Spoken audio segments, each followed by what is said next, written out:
Good evening, everybody, and welcome to our free webinar on racehorse ownership questions answered. My name is Megan Arsman, and I work with the Indiana Thoroughbred Alliance. And tonight we are hoping that we can address any questions that you guys might have in terms of how to be an owner, where to look, or where you should go to purchase horses or even consider purchasing horses, and just some of the financial questions or anything that you might have. Throughout the evening, if you have any questions, you can send them in the public chat. You can write them out and we will address them as we go along. But first, I just want to apologize. We are having some technical difficulties. One of our presenters, Mark Wampler, is struggling to get online. We're having some technical issues with that. So he will be talking through my phone when he's ready to talk. And you won't be able to see him. But we have with us right now, we have Destin Heath, we have Jared Shoemaker, and we have Nate Brannon. And we have some quick information about the four gentlemen that we have speaking to us today. So first of all, we have Destin Heath, who is originally from Norman, Oklahoma. He's lived in Kentucky for the last 15 years. He's worked on the track for several notable trainers before he started working at Windstar Farm for 8 years. He's worked with such wonderful noted horses, especially as Justify in the conditioning part. Since leaving Windstar, he has started an equine consulting business assisting with all aspects regarding thoroughbreds and racing. He has two wonderful spunky children, Landry and Maeve, and his beautiful wife, Alyssa Heath, who is also very active in the thoroughbred industry. So thank you very much, Destin, for spending your evening with us from Texas right now. Next, we have Nate Brannon. Nate Brannon is a board member of the Indiana Thoroughbred Alliance, and this was his baby of an idea to have this free webinar for everybody.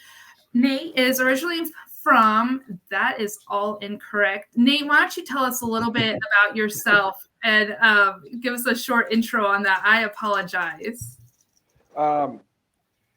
I just always been enthusiastic about thoroughbred racing.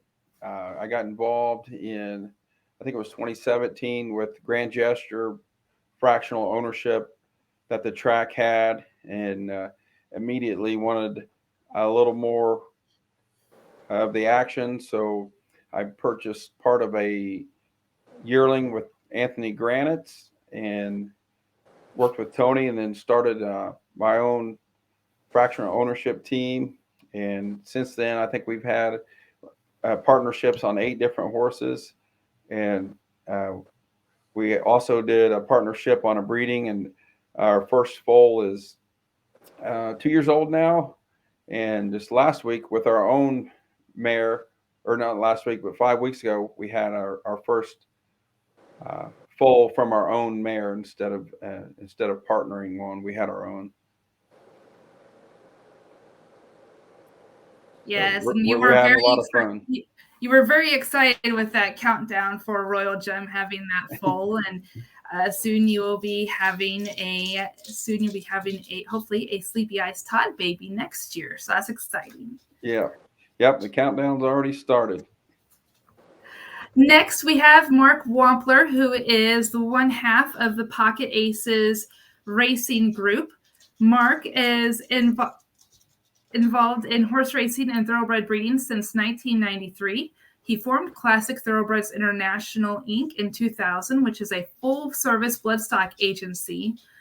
He is the racing manager for Pocket Aces Racing, LLC, and he's primarily responsible for the horse selection, sales representation of the group, selection of horse-related personnel, and race management. Thank you, Mark, and I appreciate your patience with us on this. Sorry for my, technical ineptness here. I'm still working on it feverishly as I listen. Okay. He's much better with horses than he is with computers, I promise. Aren't we all? Well, hey, you sometimes have to be good at one thing and maybe not the other. So we're okay with that. Yeah, thank you. And then finally, we have Mr. Jared Shoemaker. Jared is a lifelong fan of the thoroughbred racing industry, so that's perfect for him to now be so involved. He currently works in the pharmaceutical industry, if that's still correct. Jared? Well, actually, about 6 weeks ago, I left the pharmaceutical industry, and I am now Pocket Aces racing full time. And but whenever this picture was taken, probably 15 years ago, yes, I was still in pharmaceuticals. Awesome. Well, hey, congratulations on the retirement. This is probably a Thank you. lot more interesting for sure. It's a lot more fun. I definitely enjoy it. Enjoy it much, much more. So. Well, he is the business manager for Pocket Aces Racing, and which means he's responsible for member relations, communications between all of the members and investors and partners, and financial management as well. So, gentlemen, once again, thank you so much for being a part of this discussion. I think one of the first things we should just talk about is we'll go around the room, and I just want to hear from you guys why horse racing has been such a big part of your life and what has it meant to you. It's kind of a little bit of a way to excite our viewers right now. And Mark, we'll go ahead and go with you first if you're ready.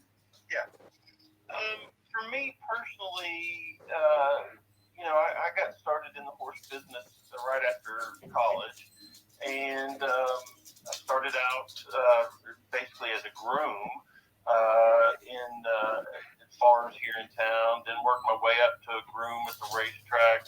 But as time went by, became more involved in the business of, I wanted to be a trainer when I originally started this business.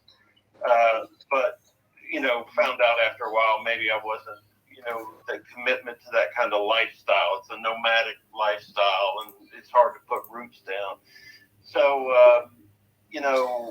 so I got more into the.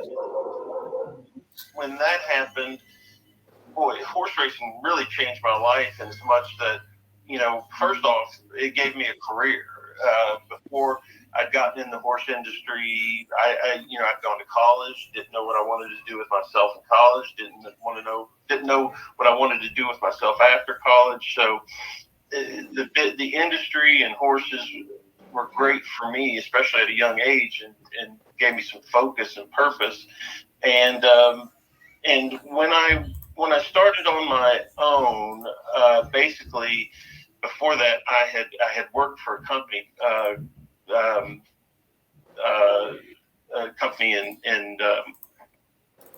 in for sales, and that company, working at that company, afforded me an opportunity to travel all over the world to see horses in Dubai, in Canada, all over Europe. So it's been a great experience traveling with the horses. It's been a great career, and I've really enjoyed, especially over the years, growing Pocket Aces Racing with Jared. Awesome. And so we will lead that to Jared. If you tell us a little bit about how you got into racehorse ownership and what it's meant to you. Yeah, from the time that I can remember as a small kid, we went to Keeneland with my family. It was, we looked forward to it every spring and fall. And it was, not just my immediate family, but extended family. We went to Keeneland. I grew up about 10 minutes from Keeneland. So, and Mark can attest to this. At least in high school, there's a lot of days I was supposed to be in class when I was out at the racetrack.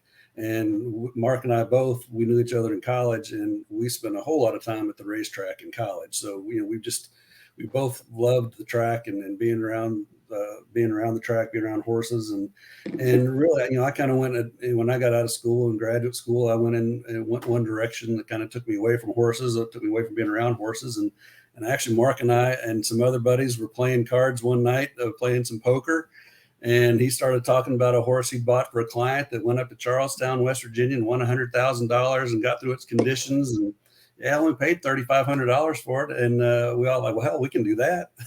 And Pocket Aces Racing was formed over a card game. And that's kind of where we came up with the name. And that was 17 years or so ago now. And now, however many horses later, we've got 26 horses right now.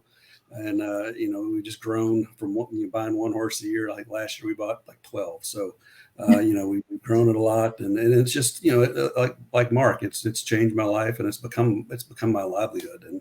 And, it's just, there's no better game, no better place to be, in my opinion. Totally. I agree. Nate, how about you?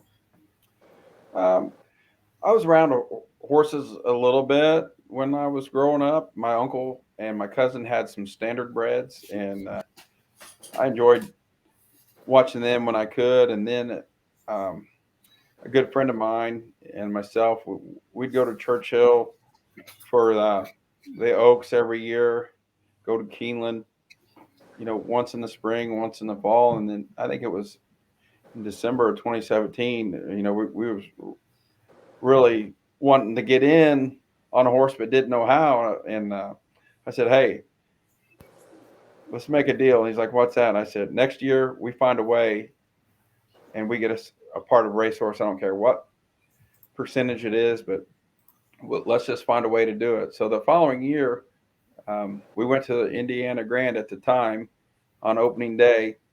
And my wife works with a guy that was dating Tiana Richardville, the trainer. And so my wife introduced us, and the first thing I said was, hey, we want to buy part of a horse. And she's like, well, not one of mine. She says, you want to learn a little bit more. We'll talk later after you learn a little bit. But Anthony Granitz is doing a fractional ownership with the racetrack, and she highly advised us to do that, and we did that. And shortly after, we got to know Tony pretty well, and was excited about what we were doing with the fractional ownership with Grand Gesture, but we wanted a little bit bigger piece. So we got with Tony, and he explained a lot of things, and we purchased part of a yearling with him, and it just kept growing from there. And it went from the two of us, and now there's 9 of us, and we've got 3 horses racing now, 1 coming up, a brood mare, and a baby. And it's been an adventure, ups and downs. But what I like about the most is we've met so many new people, so many friends that we have now. We didn't even know them 6-7 years ago, and it's something that my wife and I can do together. Go to the track, or go to the barn, or go to the farm, and our group, we have a lot of fun. It's been a great thing for us all to do as a team. We go to dinner sometimes after the races. It's just a lot of fun. And when I was in Grand Gesture, I enjoyed what Tammy Knox was doing, and I was like, boy, I'd really like to have her job. Being at the barn once a week, taking pictures, explaining to the group. So that's she was a good role model as far as that goes, and I like to follow her footsteps of what she was doing with what the horse track was putting on a few years ago. And we've had a lot of fun. It's just something that our group can do and have a lot of fun. Whether we win or finish last, we have a good time. Awesome. And that leads us to our final presenter, Destin. You have a very long story with horses, and a little bit different from the other guys, in the fact that you kind of grew up a little bit more in the industry, especially out in Texas and Oklahoma. So give us a little bit of your background, please. So it's been a fun time getting here, and I feel like the odd man out is the training point of view of the group. But I grew up with a racetrack. My home track, I would say, would probably be split between Remington Park and Nerdosa Downs. I've taken relationships and the relationships that I've met through those tracks, and it's taken me all over the country from Remington and Nerdosa to Lone Star to Oaklawn Park and about every major racetrack on the East Coast I've been to and worked at. I've had the great fortune of working for Wayne Lucas for quite a while. I've ridden horses for Todd Pletcher, Steve Asmussen, Mike Maker, tons of who's who in the thoroughbred world, and I got to be assistants for several people before moving on to Windstar Farm, and I was the assistant over there for 4 years, and then the trainer over there for 4 years. And as of right now, I'm in a little of a transition. I've started a little consulting group of myself and go around and help people with various issues, thoroughbred related, bloodstock, horses management, racetrack development, barn development, and just trying to do a little bit different side of the industry for once.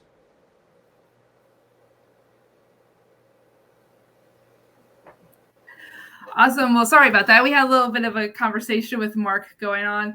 So there are multiple types of ownership that you can do when it comes to being an owner in the thoroughbred racing industry, or even in the quarter horses or standard breds.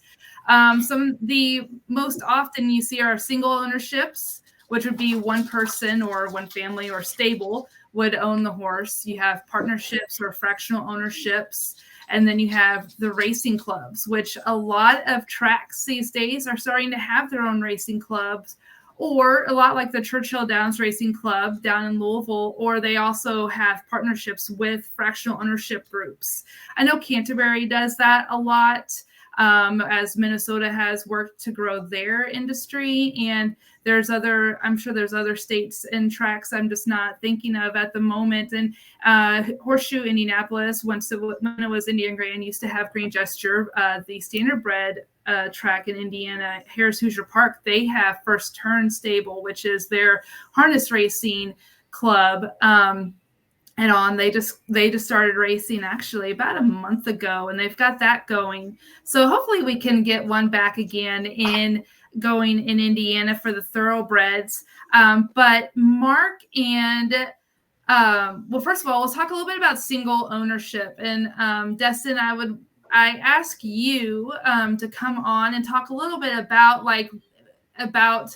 being a single entity owning a racehorse, and just kind of explain a little bit of that. And then we'll talk about the partnership and fractional ownership groups such as Pocket Aces and B&B, and also talk a little bit about the racing clubs.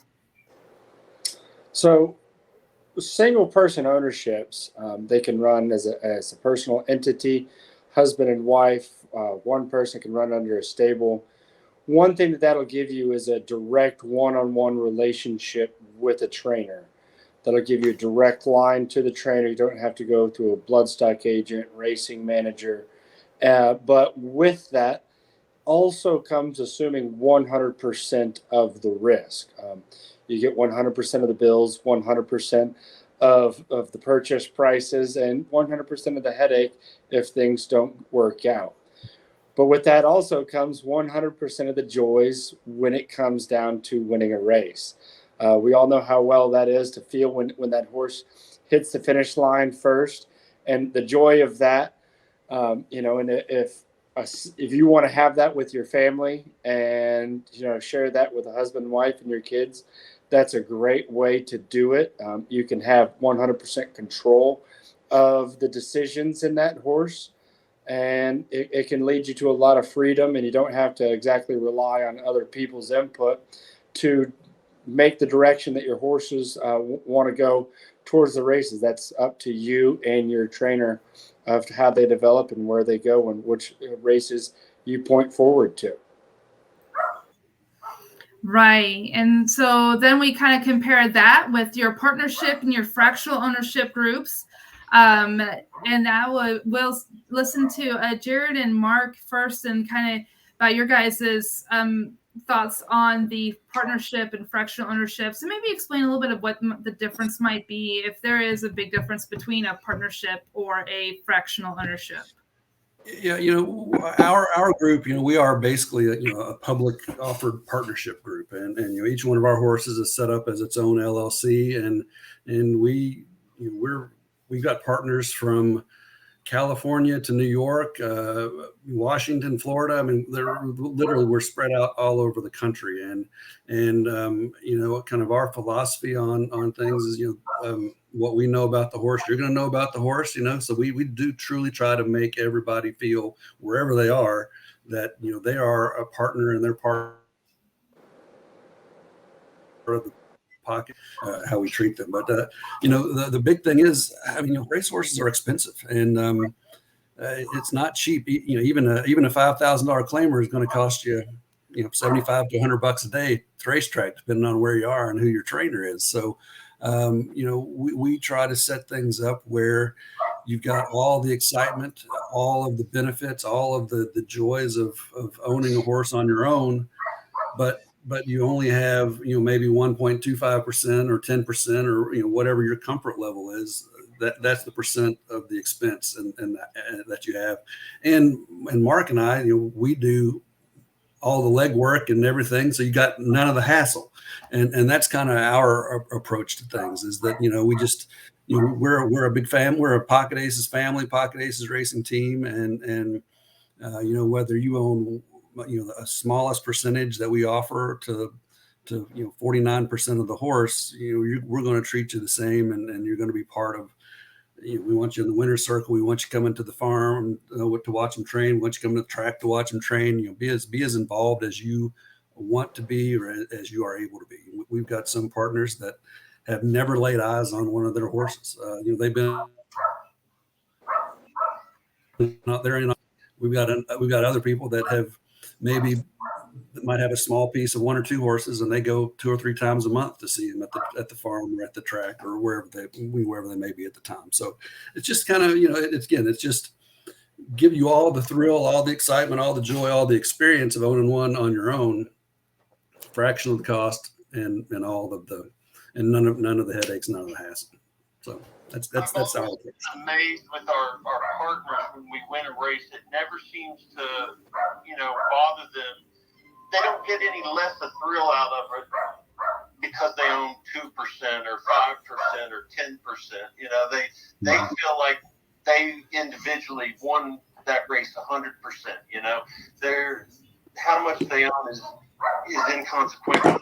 It's just they own a win. So I always thought that was a great service we do for people. Exactly. And I know from personal experience, I am an owner in a group of Iron Horse. We've got a great son of Air Force Blue that's racing in Kentucky, and it is fun. It's very exciting, and I don't care which percent of the horse I have, preferably not the butt, but the rest of it I'm fine with. Everybody owns the nose. Everybody owns the nose because it's the most boopable. That's right. So Nate, can you explain a little bit about racing clubs, especially if they're within a track experience? I guess we could call Grand Gesture that I was in. It was basically a club. We got to meet every Saturday on the backside to go see the horse and ask questions. And 1 week Tony Granitz would be there to field questions as a trainer, and then maybe the next week one of his grooms would speak to the crowd, or a exercise rider or a jockey. And one time we had a vet meet us back there and fill us in on what was going on with the horse and how they do this or treat that, and what you can do and can't do. It was a pretty informative, educational program that club had. And we, when we race, and most of our people were from Indiana. That was in that. Actually, I think all of them were from Indiana. So when we raced in Indiana, so we always had a big turnout, and it was a big group event every time our horse raced. The first year for Grand Gesture and the second year, it was always a large turnout. I think when Bold Concept went on a Saturday night, there was like 45 owners and 45 spouses, and their kids was all there. It was like Deshaun Parker said he thought he won the Kentucky Derby by the sound of the crowd, and it was all owners that owned 2%. You know, it was really fun as a group, and so it just goes right back to what they were saying. Whether you own 100% or you own 2%, the thrill of winning is the same, but the cost in the wallet is a lot less. You know, if you're in a group like we got, or Pocket Aces has, or any of the other fractional groups. Yeah, definitely. For the most part, you know, they always say with racehorse ownership, they call it the sport kings, but really it's the little guy that helps out. That is, you know, is the backbone of the industry. And it's the little guy that has to, you know, own the horses that race, not just in the big races like the Derby, or you see, you know, in the Breeders' Cup or at Keeneland, but also, you know, the guys that own at the regional tracks and run the allowance races and those maiden claimers and allowance optionals. So, you know, there's a place for everybody, whether it's a fractional ownership group or a race club. Or if you're feeling spunky and you've got the money, you can do the single ownership and all. So yeah, so you know, when people say that it's difficult to own a horse, it's just difficult on how to get that information and to know what in the world they need to do to be a racehorse owner. So hopefully we can answer some of those questions. And David sent a good question, and we will get to that here shortly. But first, I think it's important. We lost Destin, but he's hopefully signing back on. There he is. But so I want to know, first of all, and Jared, you might be good to talk about this, or Nate or Mark. What do you need to prepare yourself to be an owner? What are some of the things that you need to make sure that you have in order to be a racehorse owner? And anybody can kick us off here. Well, the number one thing I think would be you have to have patience and understanding. And number one, understand that you're not the trainer. And you got to let the trainer do their job. You know, you don't want to get. Thank you, Nate. Thank you. It's like, hey, I think we need to run on turf at 1.5 miles, or we need a different jockey, or we need to breeze longer. You need to, you know, most of us are in this as owners, not as a job, more as a hobby. So you got to let the people that know what they're doing do what they do. And you know, we've had a few people that, you know, didn't understand what was going on, and you know, they wanted to tell the trainer this or that, but most everything runs through me in our group. So if there's a concern, which here in the last few years we haven't had any concerns, everybody just has learned to roll with what the trainer knows best. But early, my first year, we had a few people that, you know, wanted to complain a little bit, and I approached the trainer with it was Anthony Granitz. I said, well, a couple of these people have concerns about this or this, and he says, well, the trainer license is $50. They can go get one.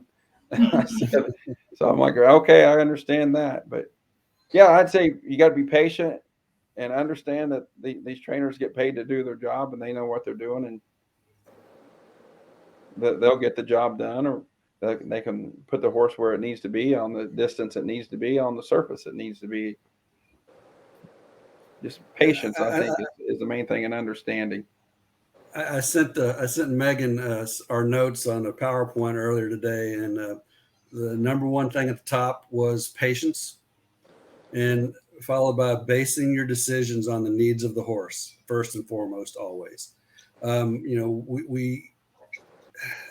it can be very dangerous for people to start making decisions based on, you know, we need to run this horse because it's costing us too much money to sit in the barn. We need to run this horse at this level because at this level over here, it's not going to make enough money, or whatever the case may be. You got to have patience, and you got to base decisions on the needs of the horse.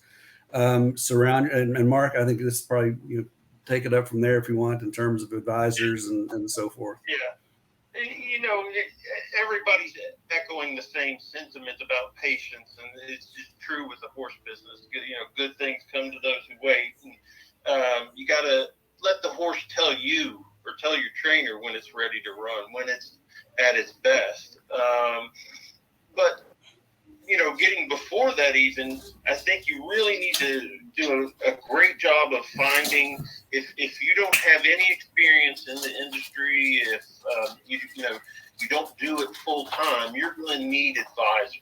You're going to need help. There's no two ways around it, whether that be a trainer, an agent, a syndicate manager. But I would be very, and it's just like, everybody's said, you know, listen to your trainers. They know what they're doing, but you need to do a good job of hiring a good trainer. You know, you want to be listening to somebody who knows what they're talking about, and so I would, as far as selecting my advisors, I'd be very thorough about it and approach it almost like business. You know, an interview, meetings, see who you feel comfortable with, who you feel like is giving it to you straight. I think if you talk to anybody that you want to, a big red flag, if you're talking to anybody who's going to be your advisor down the road and they're all sunshine and they're telling you everything's going to be great all the time and everything they ever did touched the gold, you know, that doesn't happen. You know, be leery of that. You know, people who are honest with you about, you know, the ups and the downs. Like I say, pick strong advisors. That'll be a big key to your success. Yeah, I'm going to follow up and probably echo a lot of the sentiments everybody else has said, but finding yourself within trusted people and a trusted team is the number one key. If you trust your team, you trust your trainer, you're not going to be second guessing his decisions. If that comes with distance, racing time, jockeys, racetracks, and that trainer is also going to know the details following the horse that are going to need to be addressed along the way that might not come up in an everyday conversation.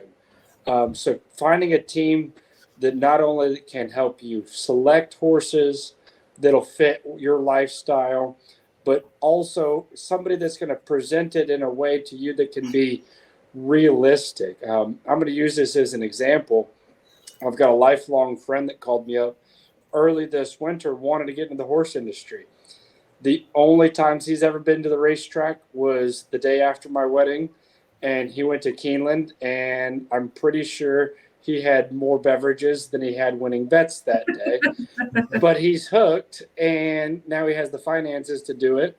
So he wants to get into the industry. So I sat him down, and I painted not a bad picture, but an extremely realistic picture about the financial situation that he is getting himself into.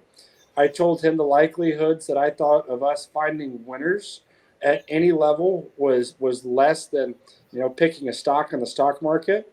I told him the cost associated with it, the chances of injuries happening and sitting at a farm not generating any revenue. And he looked at me and said, "Okay, let's go."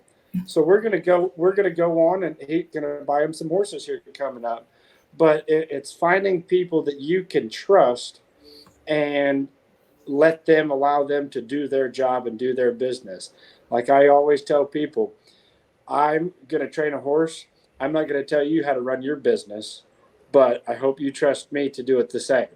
And that's a big key, is to surround yourself with people that you can trust and allow them to do their job. I was listening to a presentation the other day about Richard Branson, about his keys to success, and it was hire the best people and give them the tools to do the best job that they can. And I think that applies to every aspect of business, not only with horses, but other businesses as well. Yeah, I want to follow up. I see Paul Devine's question about, you know, what characteristics are you looking for in a trainer? And you know, I think interview a bunch. When Mark and I started this, we spent months with friends and a couple of his clients, and we just we did this for fun. And then Mark and I saw how people responded to it, and we decided to turn it into a business.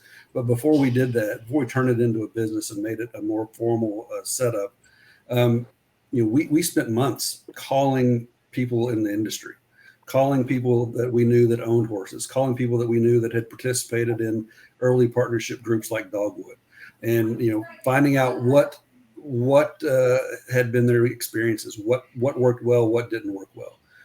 Do that. Get on the phone with as many people as you can find that have been in the industry, and call them. And you call the racetrack, ask the racing secretary who would be a good person for me to talk to, and just interview them. And we spend a lot of time interviewing all the trainers. If we're going to select a new training center, a new farm, we go out there and we talk to those people, and we make sure that they're going to be a good fit for us, because not everybody's a good fit for everybody. I mean, we've worked with some of the best trainers in the country, and our operation doesn't always gel with how they do things. So spend time talking to them, spend time talking to other people in the industry. Yeah, definitely. Trainers, goals are, because we're going to look up a trainer's records in terms of violations and things like that. So, because we don't want anybody that's got a long list of violations. That's the last thing we want to deal with. Go ahead, Mark. No, that's what I was leading to, was that a useful resource is thoroughbred rulings. That's we might meet people who are charismatic and have a good plan and really care about the horses, but then we kind of, we look at, at the thoroughbred rulings for anybody we're considering, to make sure they don't have a long list of drug violations. And I don't like a long list of just petty things, because I wonder about if they're paying attention to details with the horses, showing up late to the paddock, papers not on file, things like that. So I was just going to reiterate what Jared said about the Thoroughbred Rulings website. Yeah, definitely. And I think, and all of that is really definitely important. And, I think one of the first things you kind of have to decide is like where you want to race. If you are lucky enough to have a track in your home state or somewhere, you might want to consider starting at those, smaller tracks, regional tracks and programs. Is a good way to kind of get your feet wet. And Paul's question was a great one, and it was a follow-up to David's, which was, how does an owner go about finding a trainer?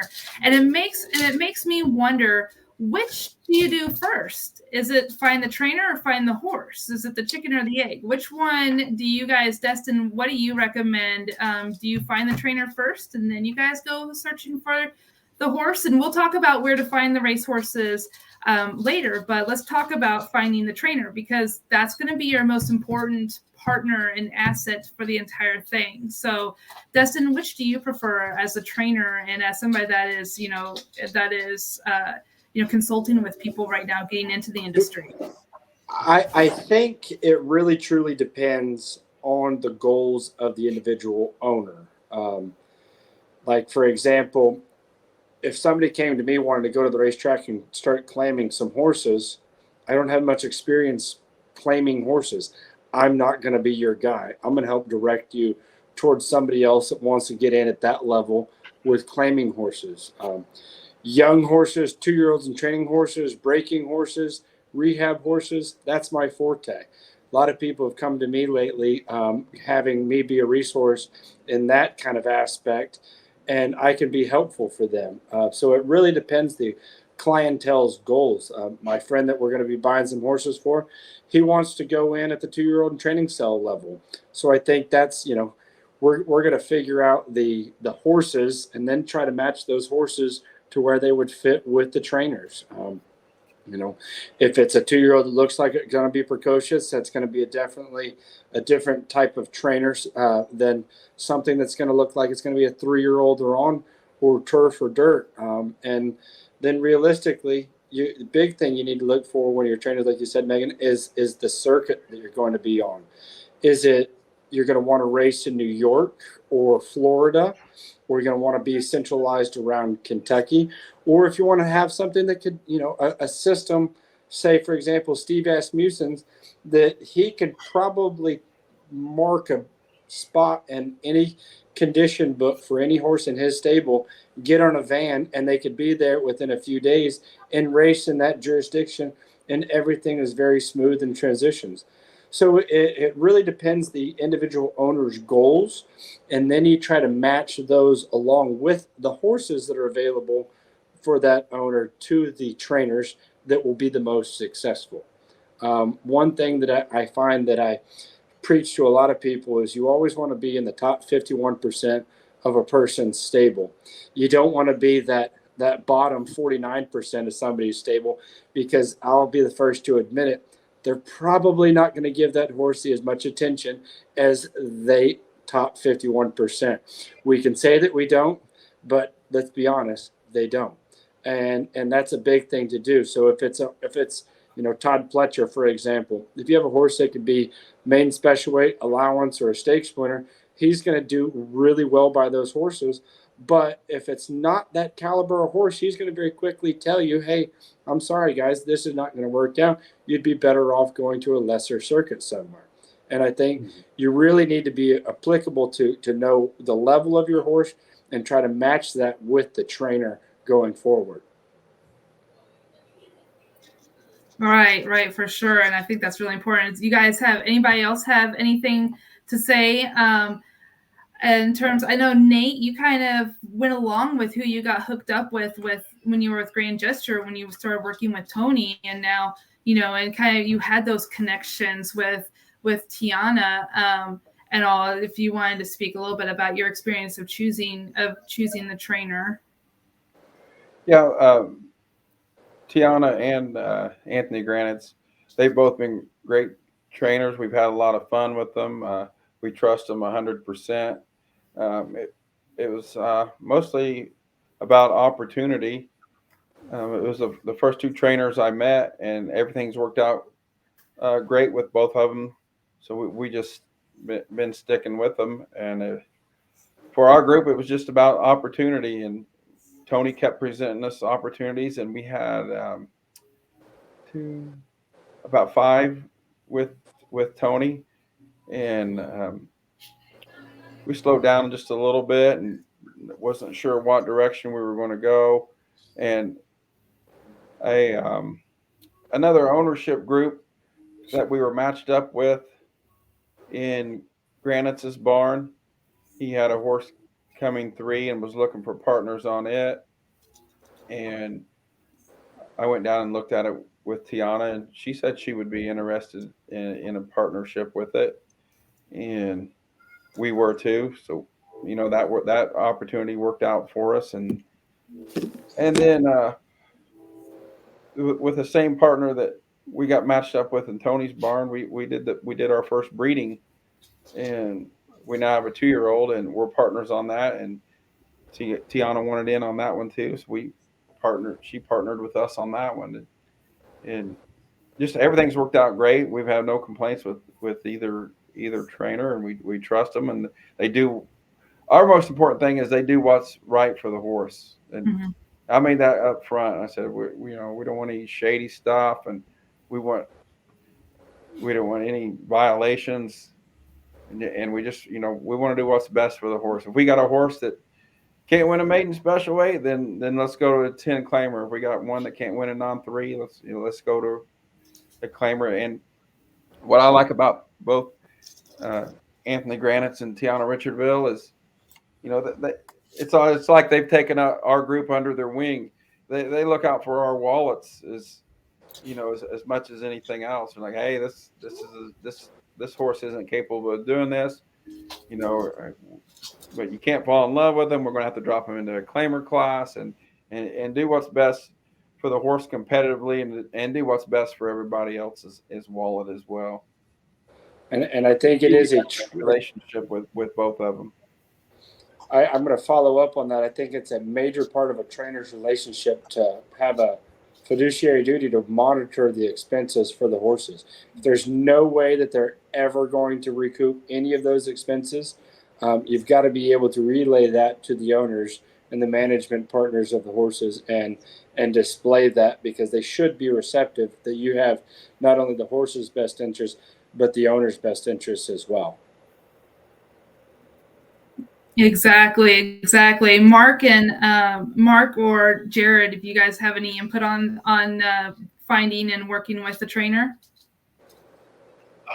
Yeah, well, something that was mentioned earlier, it's a good point.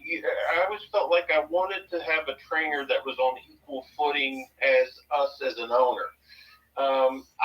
We have overreached in the past and been one horse in a $110 a day trainer's barn, and it's easy to get lost in the shuffle in an outfit like that. If you've got a special horse that's a half sibling to this or costs $1 million, that might make them a little more interested. But you want a trainer who needs you too. You don't want them to. It's difficult when they come back to you sometimes and say, if you don't like it, you can take your horses and take them somewhere else, because it's not a problem for them if you do that. So I would pick a trainer that kind of fits you as an owner and your level. And that's one thing I'd watch out for too. Definitely, I agree. As someone, my current trainer with my iron horse gelding is Tim Gleishaw, and we get along very well. And he's very honest with everybody, whether you're the owner or you're managing partner as well. And I had to say, Harlan Moulter, who is the managing partner of Iron Horse, is joining us. And he posted in the chat. He said, "I think Destin's comments apply to the larger trainers. However, in my experience with our trainers at Iron Horse, the horses get all the attention they deserve. Whether they're a winner for a maiden 20, it's still a win at most trainers outside the top 10 or 20. So I think it really just depends. And I think it's just a very good, cautious thing to make sure that you build that relationship with your trainers even before, give yourself some time and vetting out, a possible trainer and possible places that you're going to race before you jump into buying that racehorse. It goes back to patience. That comes to the trust. That comes with the trust. Exactly. Yeah, I agree, Dustin. Mark, what were you saying? Something I like to watch out for too is who these trainers learn under, who they came up under. Were they an assistant of Lucas, of Mott, something like that? Where they learned is important to me too. That's something we talk about when we're selecting trainers as well. Exactly. Paul has a great question, and we'll get to that before we get to our next topic.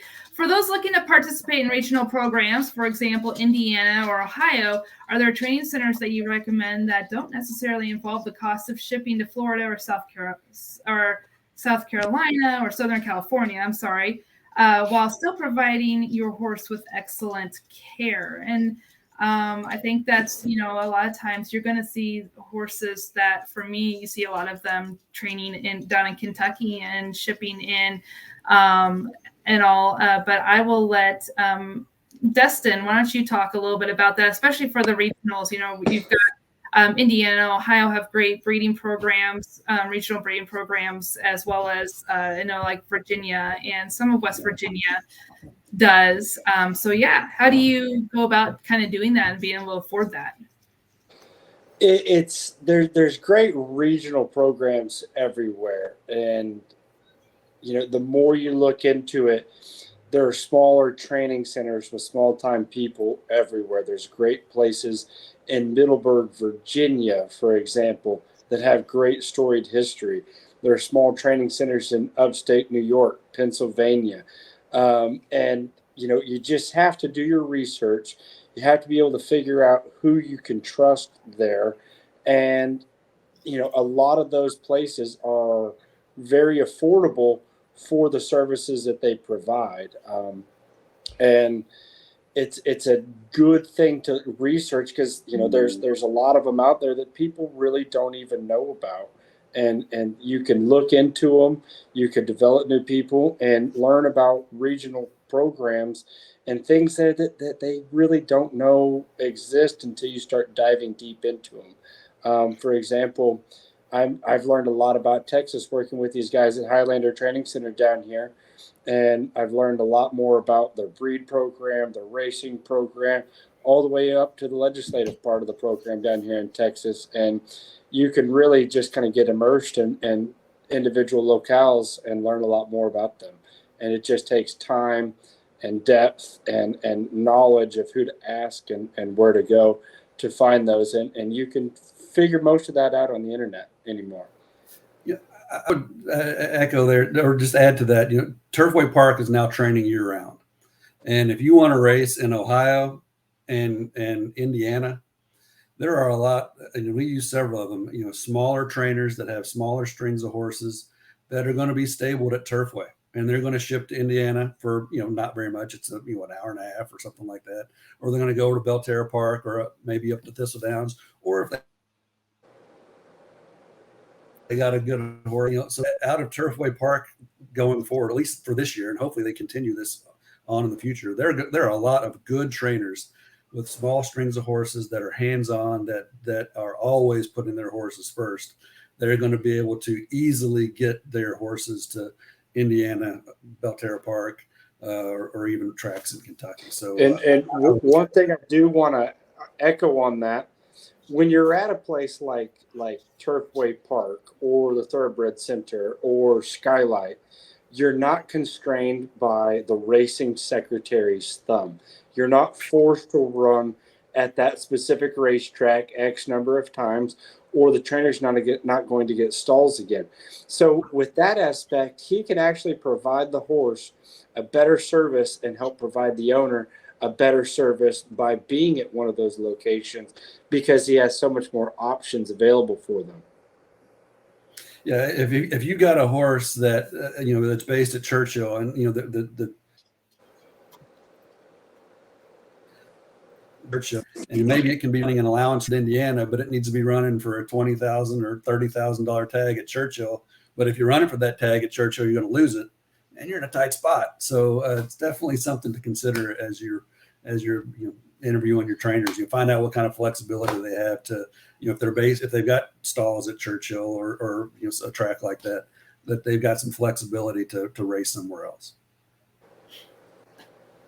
Exactly. So let's get on that topic of where to find a racehorse. There are so many different options actually that you can, whether going to sales, you've got sales where you can find broodmare prospects, pregnant mares, weanlings, even some, yearlings or 2-year-olds. And you've got those yearling sales that start up in July with basic tipped in, and they go all the way until even into November as part of the breeding stock sales. But the big yearling sales are in September with Keeneland and basic tipped in as well. And then you've got 2-year-olds. The 2-year-olds have breezes. In fact, OBS, the Ocala Breeding Services, is that right? Ocala Breeding Services. That's what OBS is, or sales, breeding and sales. Ocala Breeding Sales, yeah.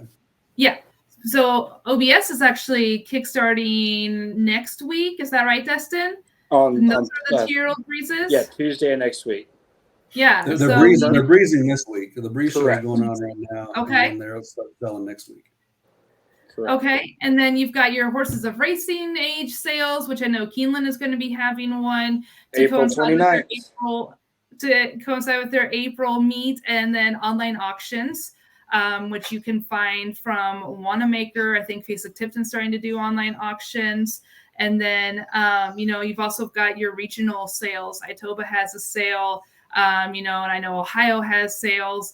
And then there's always the claiming at the tracks. So, but that's a whole nother animal with the claiming. So we'll just kind of talk a little bit about hitting those sales. And also, if anybody wants to step up and talk about hitting those sales, Mark, I know that's kind of some of the stuff that you do. So why don't you talk us through kind of, the thought process with, hitting the sales for pocket races? Yeah, what your options are just kind of what you outlined, and I think there's pluses and minuses to each of these. The first is the breeding stock, and you're going right to the beginning. You can even buy an empty mare that you can create your own racehorse. You can have some influence on the finished product. Select the sire, or you can buy a pregnant mare that falls out and then you get that baby. Or at the breeding stock sales, you can buy a foal. The downside to that is you're going to have to be really patient. Obviously, you have to want to breed. I think you have to have a desire not only to race them but to breed them, and have time and be willing to be very patient with it. I think it does give you also the ability to do some commercial things as well. You could, if you were breeding a mare, you could. You don't have to race every one out of her. You could sell every other year, try to generate some revenue that way. An advantage to buying young babies is they aren't very exposed yet. Experts can't really go in there easily and sort these babies out. Who ticks all the boxes. And so I think you kind of get good value there, but the cat is not out of the bag by any means at that age. It's very difficult to anticipate which ones are going to be good racehorses at that time, but maybe you can get a little bit better value. Mm-hmm. But then again, you're also going to have to wait a little bit longer. The next step in the process would be the yearling sales, and like you say, those generally run from July to December. You do have, when the calendar flips over, you can do short yearlings in January and February, but those are the horses that a couple of weeks ago were foals. When you're doing yearling sales, you usually go one of two paths. There's the select yearling sales and the open yearling sales. Select yearling sales are things like phasic tipped in August, phasic tipped in July. These are sales where the horses you inspect, the horses that have been cataloged, have been seen. They have been picked out by the sales company as select individuals for this sale. An open sale is basically anybody who wants to enter their yearling in the sale can enter anything. This is our preferred. We've employed just about all of these horses of racing age, 2-year-olds. We've even bred a mare to get a racehorse, but our bread and butter has been the yearling sales. That's where we've had the most success. I think that's where the best value is in the industry, is at the yearling sales. It's a 2 points meet where there's good value, and by that time you can start to identify, or at least have an easier time of it than weanlings, start to identify which ones are going to be the athletes. You can take a good educated guess at it by then. So we prefer buying yearlings. We think it's the best way to do it. And it's probably just because that's what we've had success at.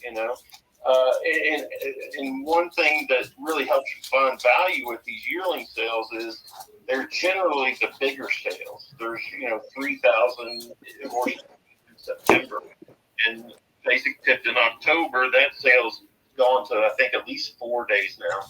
And that provides a lot of cover. It can be a really strong sale top to bottom. You're always going to find that many horses opportunities here and there, So we recommend the yearling sales. There's also the 2-year-old sales, and those generally run from March until June. At those sales, what I feel like personally is I don't want to go. I feel like at a yearling sale, I could take 20,000, 30, 40,000 and go buy a nice horse that has a chance to do well. At a 2-year-old sale, I don't feel comfortable unless I've got $100,000 to spend. Basically, because at the 2-year-old sales, they breathe an 8th, a preview week, before the sale, all the horses breed, and they're trying. Sorry. That's what drives the sales. But you get that better sense of who they're separating themselves. The ones that gallop out really strong and have fast times, and the advantage is you're that much closer to racing, but they tend to be more expensive. You're going to have to pay more. Mm-hmm. Now, horses of racing age, that's basically there's summer, winter, there's horse racing sales basically all year long. Those tend to be good opportunities, good value there. I would say you see a lot in those horses of racing age sales. Something that you could have claimed for 30 is going through the range of 50 or 60. You know, if you'd have just waited, or you could have gotten the same horse for a little less money, but you get the benefit of inspecting that horse. So we bought 2 horses of racing age in November. I was glad to pay the extra money on those. I think they sold for a little bit more than what they had been running for. But I was glad we were glad to pay it to get the opportunity to look at them, and those are the steps along the way in the process of where you can pick up. Definitely. Thank you, Mark. Anybody else have any other input on the sales? I don't really want to. Mark covered the sales very well. One thing I wanted to comment on is if you surround yourself with good, trusted people, and that's trusted trainers, trusted people at training centers, trusted agents and such, they usually have an ear to the ground on things that could be purchased privately or partnerships that could join to privately. And that can be an economical way to go through a purchasing avenue to get involved with some horses. And that could be anything from a trainer that's got a horse that's active at the racetrack, or a yearling that's in the breaking process, or a 2-year-old that may or may not even be considered to go to a sale, but somebody might want to take on a partner to help ease the burden of the expense. So kind of having those established relationships to be able to kind of know the general outline of what's going on and who to ask questions to get you started is also a good way to think about it as well. I think that's a great point, Destin. And I think in general, making as many contacts as you can in the industry, it's going to benefit you, because the more people you know, the more people you're talking to. You bump into somebody that says, "Hey, I've got this 2-year-old that's on the farm and he's ready to go, and I need a partner, and we want to run him." And things like that happen all the time, And the more relationships you have, the more people you know, more people ears to the ground, you can create more opportunities like that. Yeah, I'll use an example. I had a friend that bought a horse that was a first crop Lionheart, if that dates myself at all. Yeah. And they wanted to take her to the 2-year-old sale. Well, it was a filly. She never really got very big, but she was very fast, but they never thought that she would be to sell well commercially. They kept her to racer. She wins a maiden first time out by a bunch of lengths, sell 90% of her, kept a leg of her. She goes on to be a multiple graded stakes winner. And they got way more money taking it to the races and selling then than they ever would have at the sale, just because they thought of what would be best for the horse and the people involved at the time. Oh, that's awesome. I love that. So let's talk about claiming. Say you are excited, Horseshoe Indianapolis opened up today. So if you were able to get out there, it was a beautiful day for horse racing in Indiana, and you're excited and you're motivated. You want to get started and you want to start racing right away. You don't want to wait for, those 2-year-olds to be ready to go in June or July. You want to get into it, and And usually if you don't want to wait for a horses of racing age sale or, an online sale to happen with the horses of racing age that's ready to go, you look at claiming. And there's a lot of different, especially when you put HISA into it. So we won't go too in depth about claiming. We had, a question about, making sure that you're claiming horses with future, capabilities, and making sure that you have a horse that is going to be able to race for you once you claim him and all is really important. So if anybody can speak up a little bit about the claiming process and what you think an owner, especially a novice or first-time owner, can do when it comes to claiming.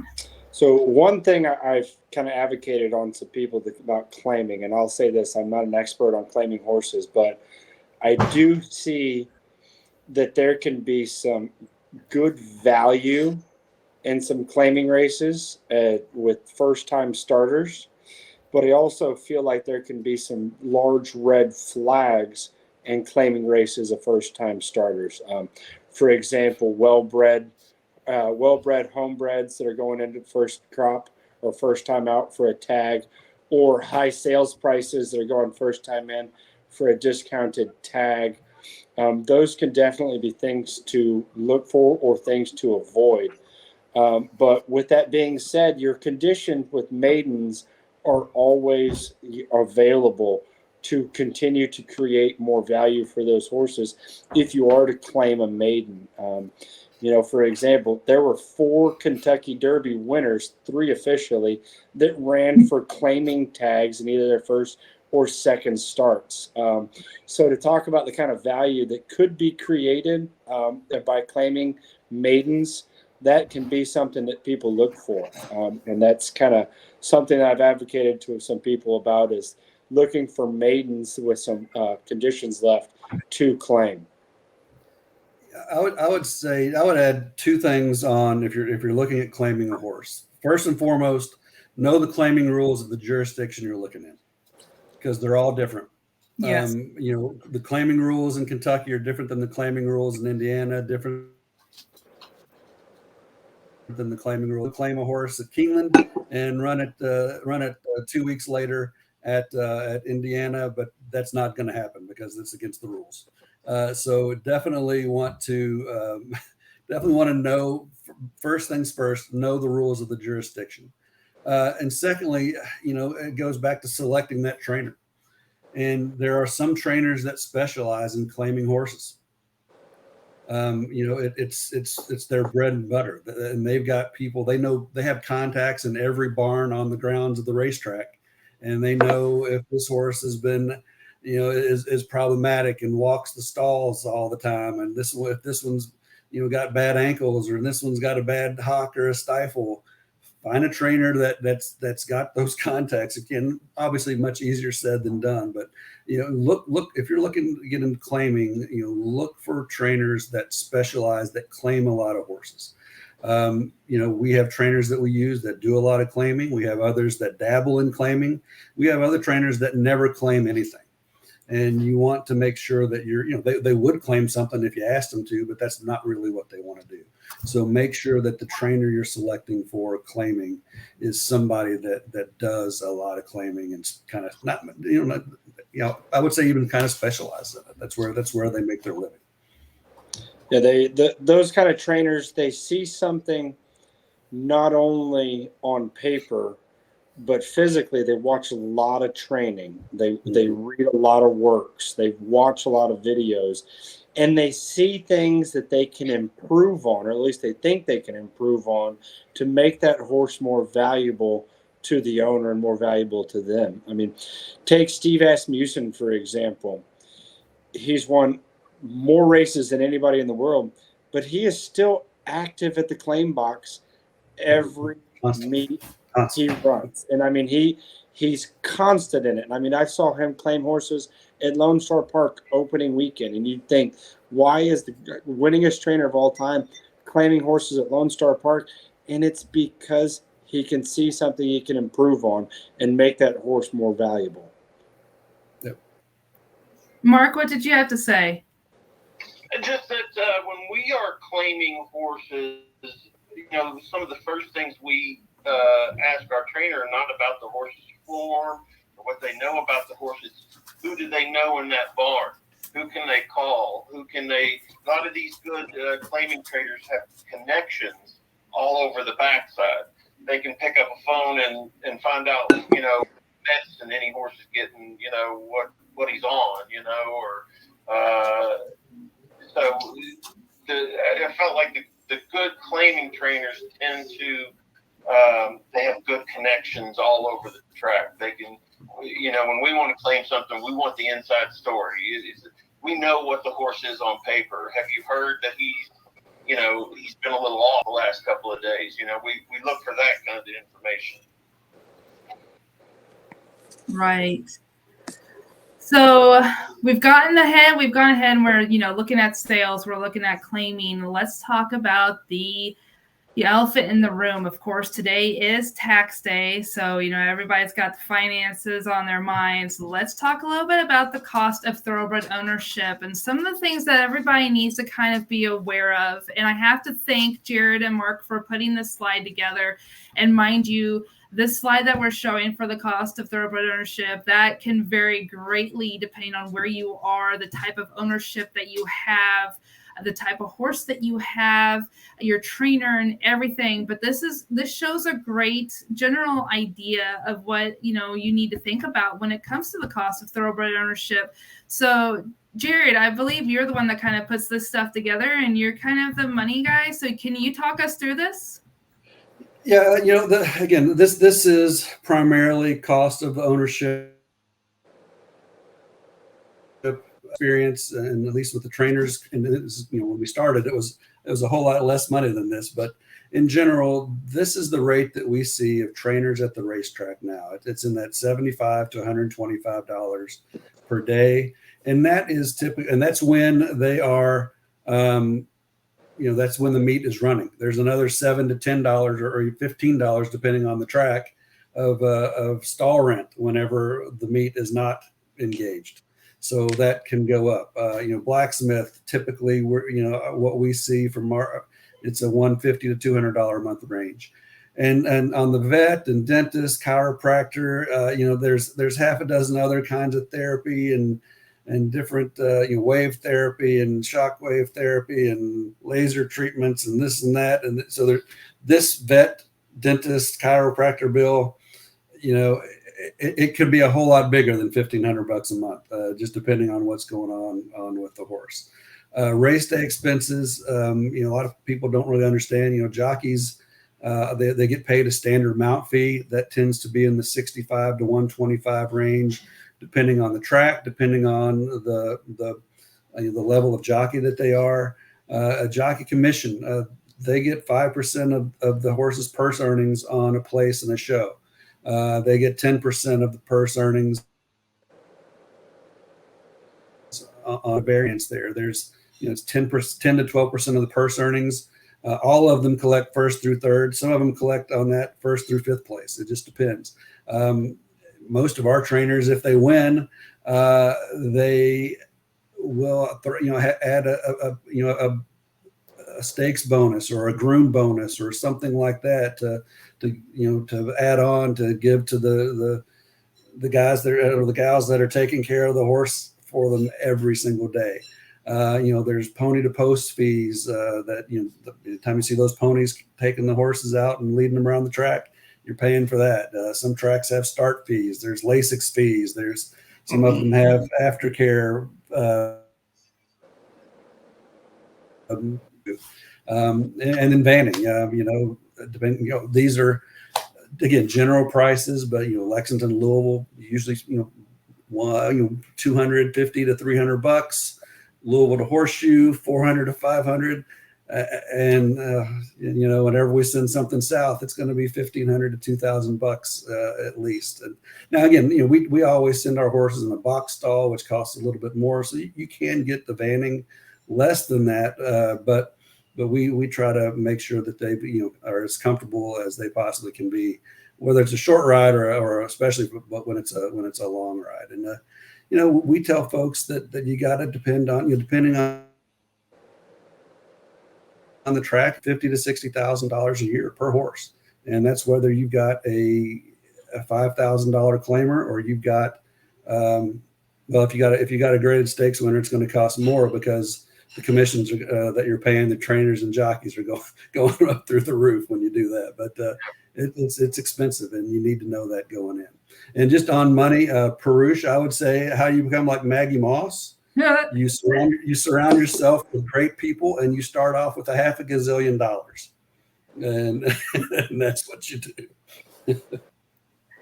Exactly. That, yes, definitely. You know, we all aspire to be one of those, and all. You know what they say, the best way to be a millionaire in the horse industry is to start with $1 billion. So, racehorse owners, horse owners of all, disciplines, a lot of times you do it for the love of the horse. You do it for the love of being involved in something, not necessarily with the idea that you're going to be making bank and you're going to be, rolling in those, dollar bills come the first Saturday of May. So, that's always kind of something to keep in the back of your mind. And, and then you've got the cost of the horse when it's at the track, but there's also that cost of the horse when they're at the farm or they're at the training center that you have outlined here so nicely for us, Jared. Yeah, and this is for horses that are in training, or maybe they're on a layup, they're getting a little bit of a break. And this is Central Kentucky Training Center. So I'm sure that there are regional training centers where the dollar amounts are going to look a little bit different, but most of the training centers that are a Margot Farm, a Silver Springs Training, where they've got a trainer located at the farm, or 2 or 3 trainers that it's their job just training all the horses that are at that farm, and that those day rates are going to be $70 to $90 a day. If you're just boarding one or they're on a layup, $45 to $65 a day. Blacksmith can be a little bit less because a lot of times they're not getting full shoes all the time. Typically if they're on a layup or rest, your vet bills aren't going to be nearly as much. And then I added a therapeutic training. And what I meant by that was, maybe they're on the aqua tread every day or every other day.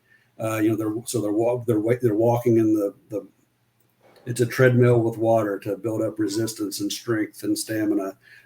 There's magnetic plates, vibrating plates. There's that some of these training centers have and offer. And when you add those services on to whatever you're doing, it's going to be a higher than just the normal training day rate. So, that's kind of what you can look at and think about. So one thing I want to say on farm and training center day rates, since you're in a situation where you're not going to be able to generate purse revenue there, as a training center, and if you have a horse there, you need to feel like you're getting significant value. Say, for example, Margot Farm at $95 a day. You as a client person there need to be able to feel like you're getting $120 worth of value there. And the same could be said for any scenario around there. And I say that because the more that they offer and available, the better off your horse is going to recoup and recover, and the quicker you're going to be able to get back to the racetrack. And those therapeutic modalities between aqua treads, spas, vibrating plates, nebulizers, they're all a cost, but they're all a part to help your horse recover and get back to the racetrack where you can generate revenue for you as an owner quicker and easier, so you can hopefully continue to pay for themselves. Absolutely, and I'll tout Margot Farm. I mean, they do an amazing job, and we had a graded stakes winner that suffered a tendon injury, and we thought that her career was over before she won that graded stakes. And man, they did just an amazing job of getting her healthy again and getting her back at the top of her game and ready to compete at the graded stakes level and ultimately win. And I don't think. Not just any center would have been able to do that. They are top notch. Exactly. Mark, do you have any insight on this? No, I think Dustin and Jared covered it well. Just with the I would say with the training centers, make sure that before you send them there, that you're on the same page with people running the farm and the training center. And usually the guys we've met, the trainers we've worked with on these farms, they've been great to deal with. Destin is one that we've dealt with in the past. He trained horses for us, Cowboy Diplomacy back in the day. And you do need to get great value. And one of those things is, and you got to watch them all. Watch all the trainers. Watch all the farms you work with. The community. Make sure you get good communication from, the people who are, taking care of your horses. We like weekly communication. If you can't, I feel like if you can't get 5-10 minutes from your trainer once a week, then if that's a burden on them, then that's a little difficult to deal with. And so make sure they're good communicators too. For sure. David had a good question. Other than the track, where do you make the contacts that steer you to breaking farms and marketing the horses you may be breeding? And I think in that respect, David, you definitely have to make those connections, and you have to do the networking. I totally recommend getting out to the track and going where you want to see your horses racing, and watch those morning works, find the training centers and see if they're open to the public for those morning works, and start talking with different, the different trainers for this.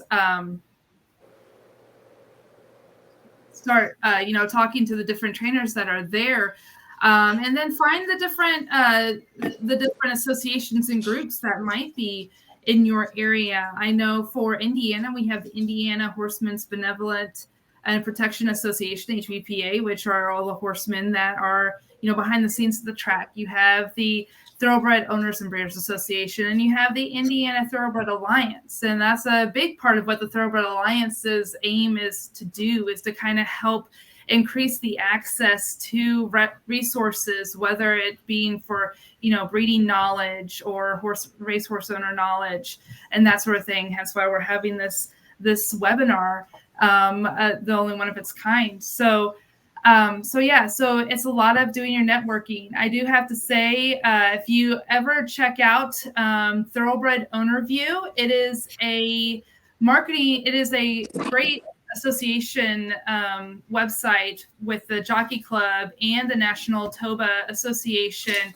to help people who are looking to become owners and those that may be more novice. And if you go to ownerview.com, they have a lot of information, whether it comes to stallion farms, information about syndicates. They have their annual in-person owners conference, and they've been doing since the pandemic in 2020. They've been doing monthly webinars such as this and discussing different things that have to do with ownership. In fact, I think they had just had one talking about taxes and talking about taxes for the owners. In their virtual conference schedule on March 7th, they talked about accounting and tax considerations for thoroughbred owners. March 23rd, they had a HISA update. April 4th, they did a handicapping for owners. And then the next one coming up is on Tuesday, May 9th, developing a business plan. And that will feature Gary Falter, who is with Ownerview, Greg Harbutt, John Phillips, and Liz Crow to discuss what goes into a racehorse ownership business plan. So I totally recommend that you look at Ownerview and you go to ownerview.com/events/sub-events, and you'll see their full virtual conference schedule there as well. And any other input from you guys in terms of making those contacts and find the go to the sales. Go to the sales and walk around and talk to some consigners. Talk to the people that are selling horses, because your question in particular talked about marketing horses that you might be breeding. Go to the breeding stock sale and talk to those consigners. Tell them you're interested in getting it and getting into breeding horses and talk to them. That are great connections. Right. Consigners are actually very great. They're great contacts because it's their business to know everybody, what everybody's looking for. And I'm over the years dealing with consigners. They're like little hubs of information and phone numbers and contacts. So the sales are a good place too. Yeah. Right. One thing I was going to say, and I'm touching back on going to the racetrack in the mornings. If you're a complete novice at this and know as little as possible, go to the racetrack and see horses that you think you want to be a part of. And I'm talking about nice bandages, good riders, good clean coats.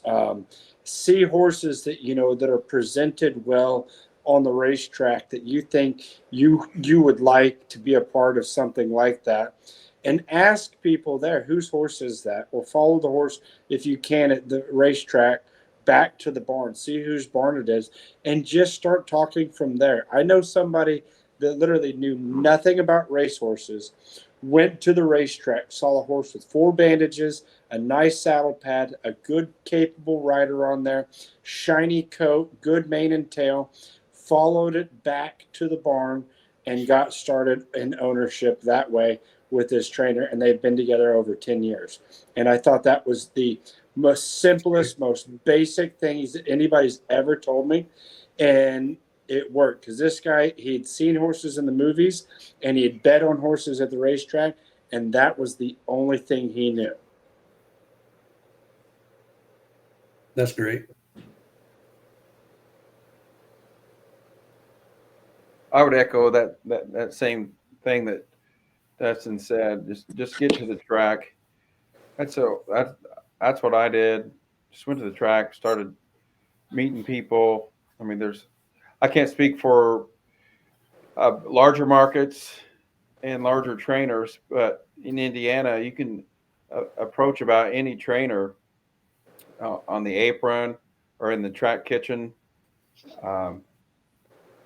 I knew absolutely no one at the track, and I met my group at the track today, and we have a new partner that drove several hours to the track, and we were only there like 45 minutes, and he's like, so many people came up and said hi to me. He's like, man, you know everybody. I said, well, I used to know no one. I just forced myself into this and got to know several different trainers, several different owners, good friends with several owners. And actually, it's just easy if you just get to the track. My mother and my aunt used to go to the track in the mornings when I first got started to watch our horses work every day, and that they'd be out there when practice opened and training open, and they wouldn't leave until it was over. And it was within just a month or so, they were saying, well, this guy's so nice. There's definitely been a difficulty. Who's this? Who's that? And my own mother knows more trainers than I do just from hanging out at the track. That's awesome.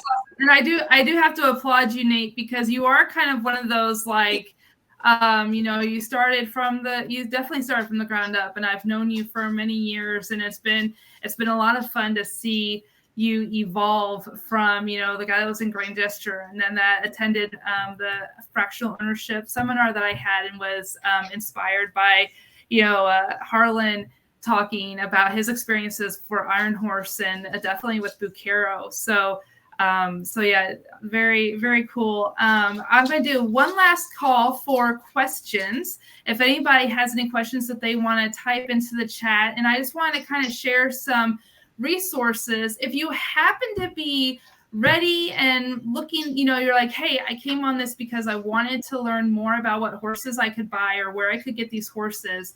I just want to let people know that Pocket Aces, they have quite a few great horses that they are offering I'm going a little backwards, and I apologize, Jared.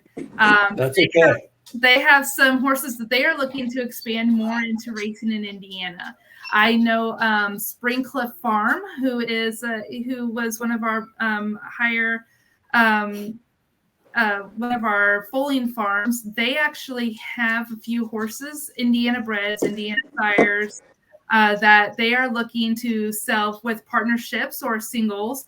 And we've also got Klingler Thoroughbreds in Indiana. They have a few horses that they have available for partnership or group purchase to race in Indiana, Horseshoe, Indianapolis. I know Iron Horse Racing, they are going to be going shopping next week at OBS. They, of course, also stand Bucaro in Florida and race out of Florida and all across the country. And I know Harlan said that they have 4 current Indiana breds racing under the Iron Horse silks and are looking to maybe add a few more. And Michael Lauer has some horses available that will be racing in Indiana. And if you know anything about Indiana horse racing, Michael Lauer is a perennial leading breeder and leading trainer at the track. And I do know that Dustin is heading down to OBS to do a little shopping for himself. So we definitely have great possibilities for you to look at when it comes to getting into the horse racing game. And these guys are a wealth of information, and you can go to OwnerView as well. You can talk to your local thoroughbred industry associations and all. And I recommend that you reach out to the Indiana Thoroughbred Alliance. We're willing to help you, whether you're looking to race in Indiana or in any other jurisdiction. We've got a lot of members who have some great connections and can help you out with that. So if you did not find out about the webinar through our Facebook page, it's Indy Thoroughbred on Facebook. Our website is indianatb.org, and you can always feel free to contact us on Facebook. You can reach out to the indythoroughbred.social@gmail.com with any questions. And I have the contact information for all 4 of these gentlemen, including Mark, whom you don't see in the pictures. But we have all that contact information. If you want to get in touch with any of them, you're more than welcome to reach out to us, and we'll get in touch with you guys. Is there anything, let's go through and just kind of one last input on racehorse ownership, your most important takeaways from it, and any last bit of encouragement. And Mark, we'll start with you, and then we'll go Jared, Nate, and Destin. Yeah, I'd say that the sentiments I would like to most pass along to people was I encourage people to do this. I encourage them. Obviously, I own a racing syndicate. I think the best way for you to do this early on anyway, you might grow into being a single owner. But the best introduction to the industry, I think, is going with a syndicate, spreading out your risk while you're learning more about the game. For sure. Be patient if you get involved in the game. Listen, you select well who's working for you and listen to them. And if and also, I would say, if anything, I've learned over all this time, we've had pocket aces for 17, 18 years, been in the industry since the early 90s, is it's a patient man's game. For woman. Patient man and woman's Patient person. Patient person's game. For sure, but it's also a bit of a numbers game. The more you can spread out, diversify. If you have 5,000 to spend, in a syndicate, spread that out over a couple horses. If you're buying single horses, take your budget and buy as many as you can. It winds up being a numbers game. The more you can processed through the system, the better chances you'll have at having luck. And once you find that horse, it will take you on the ride of a lifetime. For sure. Yeah, I mean, if it's so, I'm sure everybody here, if you have not owned horses before, you've at least gone to the racetrack and you've put money down and placed a bet. And when you put that $50 down or $25 down or whatever it is, and that gate opens up and it's a rush, and when they win, it's an even bigger rush. And when you own any percentage of a racehorse, whether it's 1.25% or 100%, you're going to magnify that rush by 1,000 times, maybe. I don't know. I mean, I've been doing this 17 years, and I don't know how many hundreds of races that we've had. I get butterflies in my stomach before every single race to this day. And Mark said the ride of a lifetime, and I could not argue that in any way. It is absolutely the ride of a lifetime. You will get more ups and downs. The downs are brutal, but man, the ups are priceless. Do it. Yes, Nate. Yeah, I'd say mainly if you're interested in ownership, get to the track. Ask questions. I mean, you'll know who the owners are. The trainers, they're approachable in Indiana. Just get to know them, see which trainers you like, what style you like. I would, when a person's ready to get in, I think it's important to have a budget and understanding that it's hard to be profitable, and just you can always go back in this game and get a bigger piece. But I definitely have a budget and work with a trainer that you choose on what your budget is and what percentage you want. But there's no thrill like your horse coming across that line first, and once you experience that one time, it's your horse, whether it's 1%, 10%, or 100%, you're going to want to go back and get more. But there's plenty of ways to get involved. Search on the internet, go to the track, the ITA list that you just mentioned. But I recommend anybody that's thinking about it, ownership, to go ahead and do it. Just make sure you have a budget and have a good understanding and have patience. For sure. And Destin, finally. So I want to echo everybody's sentiments on this, but I want to tell a story. I hauled a horse up to Beulah Park many years ago, and the trainer told me, he goes, "Hey, the owner's going to come by," and I didn't know who the owner was. And turns out is an extremely successful businessman. The guy's been in the warehousing and furniture warehousing business all over the country for years, his own horses for a long time, and had millions of dollars worth of furniture in every business.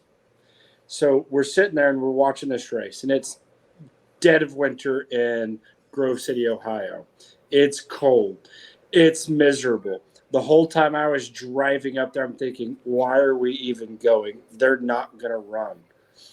And we get to the track. We saddle. We go out to the post parade. It was an abbreviated post parade because it was so miserable. And the moment they crossed the far turn and turned for home, and this guy's horse hit the front, he was leaping. This is no exaggeration, 3 feet off the ground, chanting, screaming, running down the stretch, riding harder than the jockey probably was, screaming with joy. And I just looked at it and I thought, you know what? That right there made every bit of this day enjoyable. Every bit of that trip enjoyable. Just to see the joy it brought him to get him out of his office, to get him out of his business, to go to the racetrack, to see a horse that he bred and raised win a race. It was the coolest feeling I've ever seen. And I mean, high-fiving everybody there, going around, jumping and chest bumping everybody. It was really awesome to see. And I mean, that's a feeling that I feel like most people, they could close billion-dollar deals in boardrooms and never have that sort of thrill or exhilaration in any kind of scenario other than horse racing. It was probably a $5,000 purse. I honest to God, I saw the horse like 2 years later at the November sale, and it said winner of $3,600. And for a multi-millionaire that had businesses, and I think he had 36 warehouses around the country, to have a horse that he was so excited to win $3,600, it was absolutely mind-blowing, but yet really cool to see. That's great. That's awesome. That is awesome. And that's why we're in the game. It's, for those of us, we're inspired by that first Saturday in May and that, first weekend of November as well. But there's always the everyday track and everything. So thank you guys very much once again for coming to our webinar and viewing this. Thank you for the questions. Thank you very much to Mark Wampler and Jared Shoemaker of Pocket Aces Racing. Thank you, Nate Brannon of B&B Racing Stables. And thank you to Destin Heath and for everything and for all your guys' time. Once again, if you have any questions, feel free to reach out to us and we can connect you with any one of our presenters. And thank you guys once again. Have a great rest of your week and